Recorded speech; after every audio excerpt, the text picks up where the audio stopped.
L'offre de soins du Grand Paris, retour du séminaire Interclem de janvier 2020. Bonjour à tous. Je vous remercie d'avoir répondu à notre invitation et suis ravi de vous retrouver. Vous le savez, nous avons vécu, nous vivons et nous vivrons encore dans une période inédite. Période inédite à plusieurs titres. En premier lieu, au titre de la pandémie Covid-2019. En effet, celle-ci nous a obligés au confinement, au déconfinement, et nous allons maintenant entamer l'après-déconfinement. Nous avons donc dû nous organiser autour essentiellement des cellules de crise et nous adapter en permanence afin d'assurer la meilleure réponse de prise en charge sécurisée du patient en fonction du contexte national et international. J'en profite pour vous remercier personnellement, très sincèrement, ainsi qu'au nom de l'ensemble des équipes de direction et d'encadrement, tous professionnels confondus, pour le travail, l'énergie, l'inventivité et la solidarité que vous avez manifestés pendant ces 3 derniers mois. Organisation reconnue par nos tutelles et par nos partenaires. L'Agence régionale de santé, la Caisse primaire d'assurance maladie, le groupe MGEN, ainsi que l'ensemble de nos partenaires habituels. En second lieu, inédite au titre des modalités de communication. Plus aucun professionnel n'a de secret sur la visioconférence par Teams dorénavant.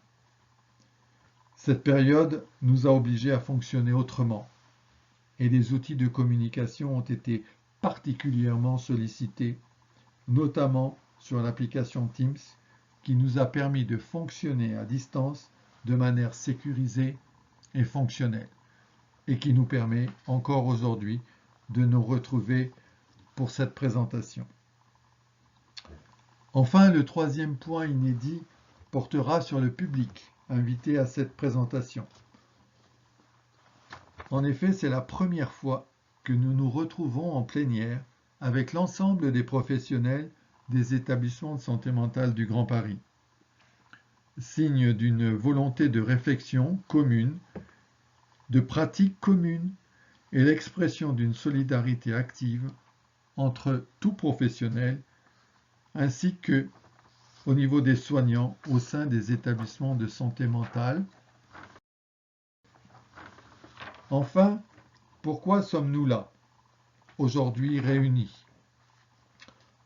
Nous pouvons dire que nous sommes à la croisée des chemins et dans une période propice à la définition de l'offre de soins en santé mentale que nous souhaitons construire, développer et pérenniser. Nous sommes à mi-chemin de déclinaison de nos projets d'établissement respectifs. Et nous devons déjà penser au prochain projet d'établissement et jeter les bases d'orientation stratégique commune. Les autorisations d'activité en psychiatrie générale sont en cours de renouvellement par les ARS. Les négociations des contrats pluriannuels d'objectifs et de moyens vont démarrer très prochainement entre l'établissement et les ARS. Les projets territoriaux de santé mentale se mettent en place. Le projet régional de santé mentale est en train d'être décliné dans toute la région d'Île-de-France.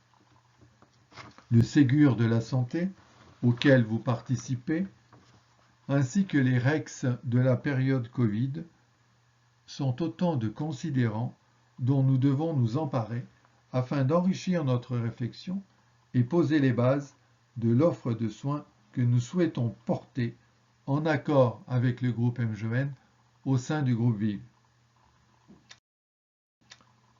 Pour cela, vous avez déjà contribué grâce aux différents séminaires organisés au sein de chacun des établissements ces 3 dernières années, ainsi qu'un séminaire commun entre responsables et chefs de service. Nous avons poursuivi ces échanges réguliers avec l'organisation d'un séminaire interétablissement décentralisé dans le Vercors, qui avait pour objectif de réfléchir, échanger, débattre et proposer quelques grandes orientations stratégiques partagées par nos structures respectives. 3 grands axes ont ainsi été déterminés qui vont vous être présentés. Chacun d'eux incluant la thématique managériale ainsi que l'ensemble des outils de la prise en charge du patient. Enfin, rappelez que cette présentation devait être réalisée dans la continuité du séminaire et pandémie oblige, celle-ci a dû être décalée. C'est pourquoi nous nous retrouvons aujourd'hui pour partager cet important travail et vous engager et vous inscrire dans les perspectives d'avenir. Je sais pouvoir compter sur votre collaboration active. Merci pour votre engagement et votre capacité d'entreprendre. Bons travaux futurs et merci pour votre écoute. Suite au séminaire Grand Paris, nous avons travaillé sur une plateforme de service.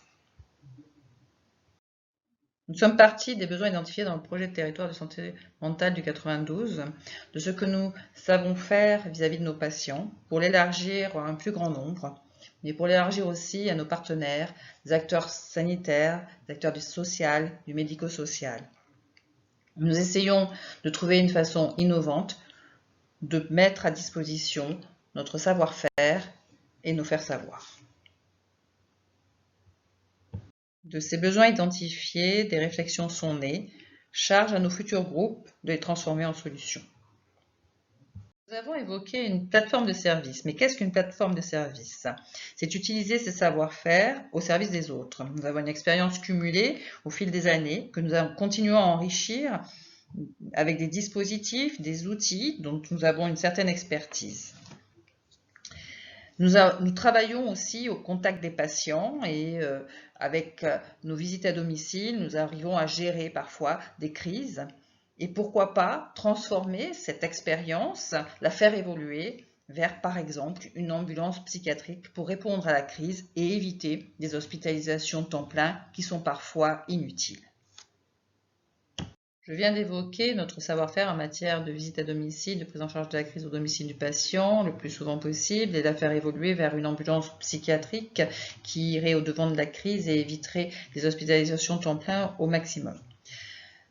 Nous pourrions aussi développer des services vis-à-vis des patients, des populations spécifiques, à travers des outils spécifiques en ambulatoire et mettre aussi à disposition notre savoir-faire face à des acteurs du sanitaire, du social et du médico-social sous la forme d'une plateforme dédiée à la réhabilitation psychosociale et d'un centre support. Précisons maintenant les populations cibles qui pourraient bénéficier d'une plateforme de service. Alors, quelles sont les populations cibles?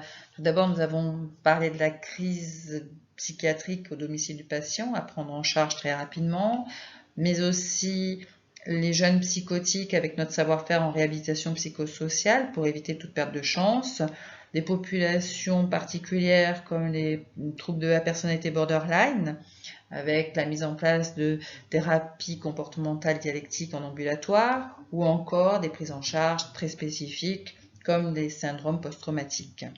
Vis-à-vis des acteurs du sanitaire, du social, du médico-social, qui sont nos partenaires aussi, nous pourrions fournir un centre support sur la réhabilitation psychosociale. Pour cela, quels sont les moyens à mobiliser? Nos établissements s'adossent à une structure solide, la MGEN. Utilisons le savoir-faire de la MGEN dans la dispensation des formations. C'est un appui de qualité dont il faut profiter, notamment pour notre centre support.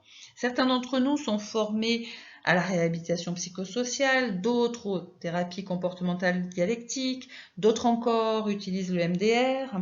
La gestion de la crise est notre quotidien. Développons cette gestion de crise de façon innovante. Voilà ce que peut représenter une plateforme de service. Nos groupes de travail vont amener cette plateforme de service conceptuelle à une plateforme de service concrète. Merci de votre attention. La psychiatrie hors les murs est le deuxième axe sur lequel nous avons réfléchi. C'est une problématique à deux étages. Tout d'abord, on connaît la nature hospitalo-centriste de l'organisation des soins, y compris en psychiatrie, où c'est encore plus désolant, compte tenu de la particularité multidomaine des pathologies relevant de cette discipline médicale. Cela entraîne une tendance à l'enclavement des prises en charge dans un système déconnecté de l'environnement écologique du patient, augmentant le risque de difficulté de la réhabilitation des patients après leur hospitalisation. On raisonne encore trop à partir de l'hôpital. Ensuite, c'est bien sûr un effet logique connu dans les cas des patients hospitalisés à temps plein, où la rupture avec l'environnement est à la fois une nécessité mais aussi une difficulté après la sortie. Mais on se pose moins le problème pour les autres types de structures parce qu'elles sont a priori plus adaptées aux prises en charge de proximité. Après l'hôpital de jour version 1.0, on perçoit plus ou moins distinctement le besoin d'inventer de nouvelles façons d'organiser les soins en psychiatrie, plus centrés sur la personne. La réflexion s'est portée sur les situations conduisant à une hospitalisation temps plein et sur les parcours de soins en hôpital de jour. Tout d'abord, proposer une autre approche pour des situations qui mènent classiquement tout droit à l'hospitalisation temps plein. Il ne s'agit pas de supprimer les lits d'hospitalisation, mais de réfléchir à d'autres solutions lorsque la situation le permet, et qui, en conséquence, limiterait ultérieurement les effets collatéraux d'une hospitalisation temps plein. Par exemple, plutôt que dire « ce patient est en crise, comment faire pour l'hospitaliser ?» on dira « ce patient est en crise, que peut-on faire pour évaluer sa situation personnelle et environnementale pour éviter d'ajouter à la coupure psychique une rupture avec le milieu familial professionnel ?» Mais l'hospitalisation de jour, dont nous connaissons bien l'intérêt, présente également le risque de maintien des patients dans une situation de dépendance vis-à-vis de l'institution et parfois d'obstacle à la mise en place d'une autonomie véritable au sens de l'empowerment indissociable d'un vrai rétablissement. Nous proposons donc de mener la réflexion à partir des patients et leur parcours, contexte intercritique, souffrance chronique, prévention, et sur la place que pourrait avoir l'hôpital de jour au-delà de son fonctionnement classique, actuel, soins hors les murs, articulation avec le secteur médico-social, intervention locale, domicile-travail. Là encore, il ne s'agit pas de supprimer l'hôpital de jour, mais de le repositionner autour du patient et d'en étendre le rayon d'action.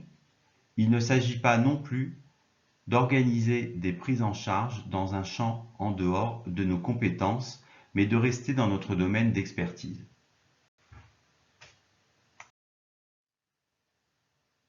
La population cible. Le dispositif est à destination de la population de secteur, critères géographiques, ou de populations ciblées, enseignants, crise aiguë sur le lieu de travail, personnes isolées à son domicile, personnes nécessitant un étayage dans un parcours de reprofessionnalisation. Et ce le plus possible en amont des crises, en prévention des rechutes, des enquistements de situations pathologiques avec perte des repères socio-professionnels. Notre savoir-faire et les moyens à mobiliser. La réflexion s'appuiera sur l'expertise du secteur pour Rueil-Malmaison et Neuilly-sur-Seine, l'expertise en réhabilitation pour Paris et Ivry-sur-Seine et Rueil-Malmaison et Neuilly-sur-Seine, le principe du rétablissement mis au centre des projets d'établissement, et débouchera sur une mise en commun de moyens du Grand Paris, la création de nouveaux outils, un partenariat avec le secteur médico-social, un partage d'expériences avec d'autres structures. Projet personnalisé de soins et de vie. À quoi fait-on face? La psychiatrie est une spécialité médicale exercée par des médecins formés selon un modèle médico-technique validé en médecine somatique selon le schéma examen, diagnostic, traitement. Or, elle traite des patients dont les troubles affectent plus profondément le cours de l'existence. Le soin au sens médical se révèle insuffisant au regard de ses impacts. Comment y remédier? Le projet personnalisé de vie définit les conditions de vie auxquelles aspire le patient et les moyens à mettre en œuvre pour les réunir par étapes successives prédéfinies ou redéfinies au fil de l'eau avec lui. À qui nous adressons-nous? La désorganisation psychique de certains usagers s'accompagne d'une désorganisation des actes, des projets, des représentations et des codes relationnels et sociaux affectant les sphères familiales, professionnelles et plus généralement tout leur environnement habituel.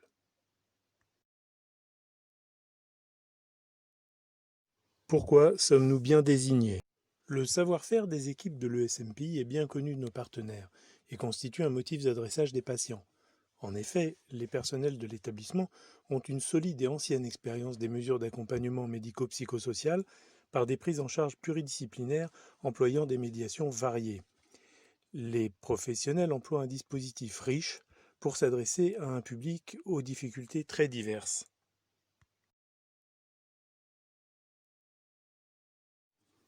Comment procéderons-nous? En concevant collectivement et en concertation un outil de formalisation du PPSV. Le PPSV sera porté par des référents, garants de sa mise en œuvre, soutenus par une adhésion des équipes à cette démarche ainsi formalisée. Les partenariats détaillés en conformité avec les préférences du patient et les concertations régulières de tous les acteurs seront fortement mobilisés.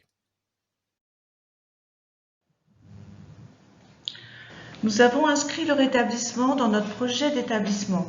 Ce concept réinterroge tant les parcours de soins et de vie que le positionnement soignant, institutionnel et le positionnement de chaque acteur dans cet établissement. Le rétablissement est à la convergence de plusieurs concepts qui impactent les pratiques soignantes. L'empowerment, c'est-à-dire la capacité de reprendre le contrôle de sa vie pour un patient, suppose un accompagnement médico-soignant. Cet accompagnement sollicite des capacités pour le soignant, d'initiative, de concertation et souvent, parfois, de décision. Ce schéma réinterroge de fait des modalités d'organisation et de management actuelles.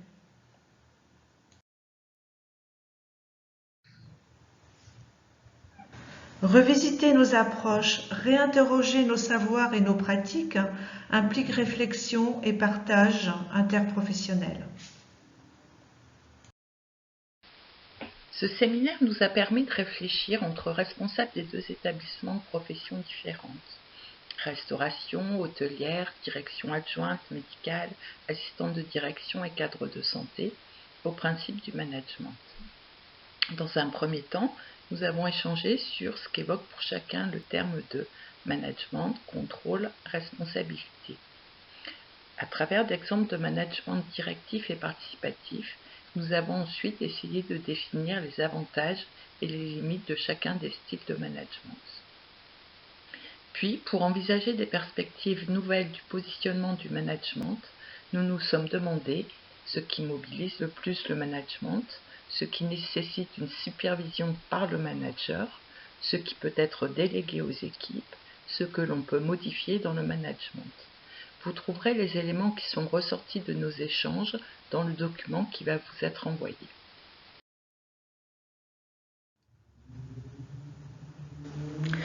Pour appréhender l'ensemble des enjeux soulevés par la thématique du rétablissement, nous avons choisi de faire appel à une expérience terrain, la conduite d'un programme d'éducation thérapeutique.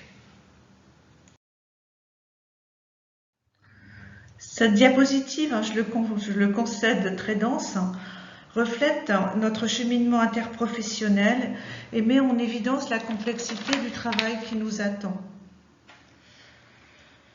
Il nous apparaît essentiel aujourd'hui de faire figurer un mode d'accompagnement managérial répondant à chaque thématique traitée par les groupes de travail. De ce fait, l'ensemble des professionnels sera amené à participer à la mise en place de cette nouvelle culture.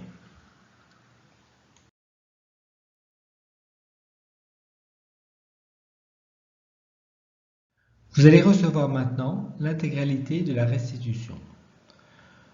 Vous pouvez faire vos remarques et suggestions par l'intermédiaire de vos managers et il sera répondu à ces questions, ces remarques, lors de 2 discussions plénières qui auront lieu le 25 et 26 juin sous forme aussi d'un distanciel. Après ces discussions, 3 groupes vont être organisés. Un sur le projet personnalisé de soins de vie, un second sur la plateforme de service et enfin un sur la psychiatrie hors les murs. Nous vous proposerons de vous inscrire dans l'un de ces ateliers et, avec les animateurs, vous aurez à rédiger un certain nombre de points qui permettront la mise en place de ces 3 grandes thématiques. À chaque fois, vous aurez à réfléchir en parallèle à la place du management, à la prise en charge de la crise, mais aussi intégrer tout ce que nous aurons appris pendant cette période de Covid. Je vous remercie de votre attention.